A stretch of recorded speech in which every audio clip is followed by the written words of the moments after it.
प्रिय छात्र और छात्राओं, अध्यापकगण और अभिभावकगण, प्रिय छात्रों, जैसे कि पीछे के समय में मैंने आपसे चर्चा की थी और मैंने कहा था कि आप सुझाव दीजिए और आपके जेईई मेंस परीक्षा कब होनी चाहिए, एक बार होनी चाहिए, 2 बार होनी चाहिए या उससे अधिक बार होनी चाहिए, क्या कठिनाइयाँ हैं और आपको किन-किन कठिनाइयों का सामना करना पड़ता है और आपके मन में कोई विचार आ रहा है, तो आप हमको सुझाव देंगे। जैसे कि आपको मालूम है कि हमने लगातार और लगातार सभी जो भी हमने बहुत महत्वपूर्ण निर्णय लिए हैं शिक्षा के क्षेत्र में, शिक्षा की दिशा में, वो सब आपसे, अध्यापकगण से, विशेषज्ञों से, शिक्षाविदों से सब परामर्श करके, चर्चा करके हम लोग लगातार पीछे के समय से निर्णय लेते रहे, चाहे वो नई शिक्षा नीति का हो, चाहे परीक्षाओं का हो, चाहे अन्य कोई भी मुद्दे रहे हों। मुझे इस बात को लेकर के खुशी है कि आपके बहुत अच्छे सुझाव आते हैं और वो सुझाव सकारात्मक होते हैं और उन पर हम विचार विमर्श करते हैं। और जैसे कि आपके जब सुझाव आए तो हमने आपके सभी सुझावों को एनटीए को दिया था और ये भी अनुरोध किया था कि आप सकारात्मक दिशा में कैसे छात्रों को उनके सुझावों के अनुरूप सुविधा दी जा सकती है, ताकि वो किसी बिना किसी तनाव के, दबाव के, वो बहुत अच्छे तरीके से अपने मिशन में सफल हो सके। मुझे खुशी है कि जो आपसे कुछ दिन पहले परामर्श हुआ था, बातचीत हुई थी, जो आपके सुझाव आए थे, उन सुझावों को देख करके जेईई मेन के बारे में बहुत महत्वपूर्ण और अग्रणी निर्णय लिए गए हैं। मुझे ये कहते हुए खुशी है कि आपकी जितने सुझाव मिले हैं वो जेईई एडवांस परीक्षा के लिए जो अर्हता निर्धारित करेगी, उसमें ये तय कर दिया है कि अब एक बार नहीं बल्कि आपकी वर्ष में 4 बार जेईई की परीक्षाएं होंगी, ताकि हर छात्र को बहुत अच्छे तरीके से उसको अवसर मिल जाएगा। और 4 सत्रों में जो कराई जाएंगी वो पहला फरवरी में होगा, दूसरा मार्च में होगा, तीसरा अप्रैल में होगा और चौथा मई में होगा। ये जो 4 सत्र में परीक्षा होगी एनटीए के द्वारा, राष्ट्रीय परीक्षा एजेंसी के द्वारा, वो परीक्षाएं आप अपनी सुविधा के अनुसार दे सकेंगे। और जो पहला सत्र होगा, जो पहला सत्र है फरवरी का, ये इसकी जो तिथियां हैं वो भी घोषित कर दी गई है। ये परीक्षा की जो तिथि होगी वो 23 फरवरी 2021 से 26 फरवरी 2021 के बीच आयोजित होगी ये परीक्षाएं, जो आपकी जेईई मेंस की परीक्षा है। और उसके बाद फरवरी के बाद मार्च में भी तिथियां होंगी, मार्च के बाद अप्रैल में भी होंगी, फिर मई में भी होंगी। आपको बहुत बड़ा मैदान आपके लिए खाली है और आपके लिए एक नहीं अनेक अवसर हैं। कितना लाभ आपको इन 4 आयोजित 4 सत्रों में, जो विभिन्न पारियों में होंगे, वो विभिन्न पारियों में होने वाली 4 अलग-अलग सत्रों में, अलग-अलग तिथियों में, अलग-अलग महीनों में जो परीक्षाएं होंगी, उससे आपको एक तो आपको अंक सुधारने का बहुत अच्छा अवसर मिलेगा और अपना सर्वश्रेष्ठ कैसे अंक आप अर्जित कर सकते हैं, ये बहुत अच्छा अवसर आपको मिलने वाला है। पहले प्रयास में यदि अभ्यर्थियों को परीक्षा देने का अनुभव प्राप्त होता है तो उन्हें अपनी गलतियों का भी आपको पता चलेगा और जिससे जब दूसरा प्रयास आप करेंगे तो उसमें बहुत सारी गलतियां दूर हो जाएंगी और आपका आत्मविश्वास भी बढ़ेगा और आपका जो समय है वो बर्बाद नहीं होगा। पूरा वर्ष जो बर्बाद होता है कई बार, वो बर्बाद होने से रुक जाएगा। यदि किसी कारणवश परीक्षा में कभी आप जैसे सम्मिलित नहीं हो सके तो कम से कम दूसरे सत्र की परीक्षा के लिए आप तैयारी कर सकते हैं। आपको एक अवसर में यदि चूक हो गई तो दूसरा, दूसरे में चूक हो गई तो तीसरा, तीसरे में चूक हो गई तो चौथा। तो आपके लिए मैं सोचता हूँ कि इतनी सुविधाएं प्रदान की जा रही हैं कि आपके मन में कहीं कोई कसक नहीं रह जाएगी। यदि किसी कारणवश किसी अभ्यर्थी की बोर्ड की परीक्षा 1 महीने में होती है, जिसमें के बाद जेईई में नहीं बैठ सकता, तो उसको भी नुकसान नहीं होगा। वो दूसरे यदि उस महीने में उसकी परीक्षा है तो कोई जरूर है वो दूसरे महीने में कर लेगा, तीसरे महीने में कर लेगा।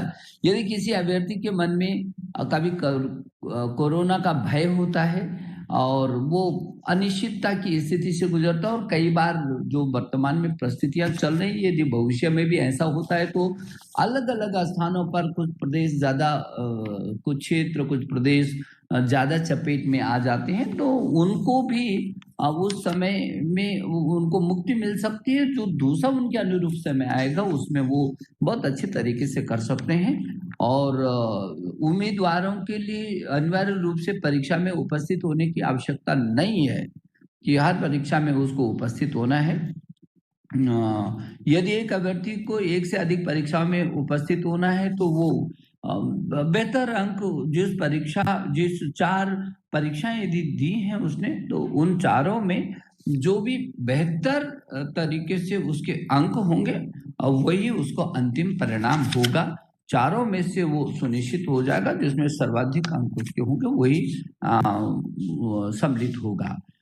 एनटीए ने पाठ्यक्रम में संशोधन के संदर्भ में देश भर में विभिन्न बोर्डों के द्वारा लिए गए निर्णयों को भी ध्यान में रखा हुआ है और ये निश्चित किया है कि प्रश्न पत्र में 90 प्रश्न होंगे, क्योंकि आपके बहुत सारे मन में थे कि कभी सीबीएसई बोर्ड है, विभिन्न देश के विभिन्न प्रदेशों के अपने अपने बोर्ड भी होते हैं, उनकी परीक्षाएं भी अलग अलग समय में होती हैं, तो कठिनाई का सामना भी करना पड़ सकता है। तो उसमें और कुछ ये भी आया था कि यदि जो कुछ पाठ्यक्रम किसी बोर्ड ने कम कर दिया और किसी बोर्ड ने पूरा पाठ्यक्रम किया, तो फिर जो पूरा जिसको 30% उदाहरण के लिए सीबीएसई ने कम किया है, तो फिर किस तरीके से कोई एक 2% करेगा और एक 30%, 20% कम करेगा, तो उसका भी रास्ता निकाला गया है। और इसलिए निश्चित किया गया है एनटीए के द्वारा कि 90 प्रश्न होंगे, जिसमें जो अभ्यर्थी को केवल 75 प्रश्न ही हल करने होंगे, तो उसमें ये भी और वो भी सभी कवर हो जाएंगे। इसमें 15 वैकल्पिक प्रश्नों में नकारात्मक नंबर भी नहीं दिए जाएंगे। जो 15 वैकल्पिक प्रश्न होंगे उसमें नकारात्मक नंबर भी नहीं दिए जाएंगे। उम्मीदवार के सर्वश्रेष्ठ एनटीए प्राप्तांक के आधार पर ही उम्मीदवार की मेरिट सूची और रैंकिंग बनाई जाएगी। तो ये बहुत अच्छा अवसर है, मैं शुभकामना देना चाहता हूँ आपको कि इस अच्छे अवसर का बहुत अच्छा आप लाभ उठाइए। और आपको जैसे कि मालूम है कि हमारे देश के प्रधानमंत्री जी की बहुत इच्छा है कि जो दूरस्थ क्षेत्र के छात्र भी इंजीनियर बन सके और अपनी मातृभाषा में आने वाले छात्र भी इंजीनियर बन सके। तो अभी पहले चरण में पहला कदम सशक्त तरीके से उठाने की कोशिश की है एनटीए ने, और मुझे कहते हुए खुशी है और गर्व भी महसूस होता है कि पहली बार देश के अंदर जो जेईई की जो मुख्य परीक्षा होगी वो पहली बार 13 भाषाओं में आयोजित हो रही है। वो अंग्रेजी में, असमिया में, बंगाली में, हिंदी में, गुजराती में, कन्नड़ में, मलयालम में, मराठी में, उड़िया में, पंजाबी में, तमिल में, तेलुगु में, उर्दू में, और ये जितनी ये भारतीय भाषाएं हैं, इन भारतीय भाषाओं में पहली बार ये जेईई की परीक्षा होगी। तो मैं समझता हूं कि जो मेरे देश के प्रधानमंत्री श्री नरेंद्र मोदी जी का जो सपना है कि अंतिम छोर के छात्र भी इंजीनियर बन सके, वो उसमें भाषा के मुद्दे पर वो पीछे न रह जाए। यदि वो अपनी भाषा में जिस भाषा में वो पढ़ रहा है, यदि उस भाषा में वो श्रेष्ठ अंक प्राप्त कर सकता है, तो उसको पूरा मौका मिले। ये जो परीक्षा है, ये परीक्षा बहुत अच्छे तरीके से आप देंगे। आपको इसकी जितनी भी जानकारी है वो सारी जानकारी आपको प्राप्त हो सकेगी। और मुझे इस बात की भी खुशी है कि उत्तर प्रदेश जैसे राज्य ने पहली बार वो जेईई की इस परीक्षा में सम्मिलित हो रहा है। उसके छात्रों को बहुत अच्छा ये अवसर है, वो अपनी इच्छा के अनुसार प्रवेश ले सकेंगे और इन सभी अभ्यर्थियों को इसकी सुविधा मिल सकेगी। मैं एक बार प्रिय छात्र छात्राओं, मेरी शुभकामना कि आपका मैंने देखा कि जब जब भी मैं आपसे सुझाव लेता हूं और चर्चा करता हूं तो आपके मन में बहुत सारे सकारात्मक सुझाव होते हैं, मुझे खुशी होती है। और इसलिए हम अध्यापक, अभिभावक को और आप छात्र छात्राएं, हम तो मेरा जो शिक्षा का मंत्रालय है, शिक्षा मंत्रालय का सारा तंत्र वो लगातार आप लोगों से परामर्श करता रहता है। और मैं भी स्वयं आपसे सीधे मिल करके, आपसे बातचीत करके, आपसे संवाद करके जो कुछ समस्याएं हैं और जिनका समाधान निकल सकता है, वो हम ताकत के साथ उसका समाधान निकालने की कोशिश भी करते हैं। और मुझे खुशी है कि ये विश्व की सबसे बड़ी परीक्षा होगी। ये जो परीक्षा जेईई मेंस की परीक्षा होगी और जिस तरीके से ये आयोजित भविष्य में हो रही है, वो विश्व की सबसे बड़ी परीक्षा होगी। मैं एक बार शुभकामना देना चाहता हूँ अभिभावक गण को भी और अध्यापक गण को भी। प्रिय छात्र छात्राओं, आज इस सूचना से आप खुशी होगी, आपको आप उत्साहित होंगी कि आपको यदि एक मौके में चूक गए तो दूसरे में चूके तो तीसरे में चूक गए तो चौथा भी, कोई छात्र पीछे नहीं रहेगा। मेरी बहुत शुभकामनाएं आपके अच्छे भविष्य के लिए। धन्यवाद।